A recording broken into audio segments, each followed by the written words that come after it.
হয়নি।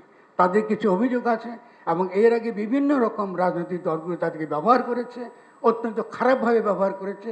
এই মানুষটি সেই ব্যবহার থেকে বেরিয়ে এসে, যেহেতু সে একটা সন্ত, একজন সাধু, তিনি এসে চেষ্টা করছেন সকলের সঙ্গে মিশে এটা করতে। ফলে তার কোনো কোনো কথার মধ্যে আমাদের হতে পারে, আমরা দ্বিমত করতে পারি, অমত করতে পারি, তর্ক করতে পারি, কিন্তু অবশ্যই তিনি বাংলাদেশের রাষ্ট্রদ্রোহী, বাংলাদেশকে ধ্বংস করতে চায় এরকম কোনো রকম তৎপরতার সঙ্গে যুক্ত আছে। এটা আমার কাছে কোনো প্রমাণ নেই, অন্তত আমার কাছে নেই। যদি আমাদের স্বরাষ্ট্র মন্ত্রীর কাছে থাকে, আমি আনন্দ চিত্তে এটা দেখব।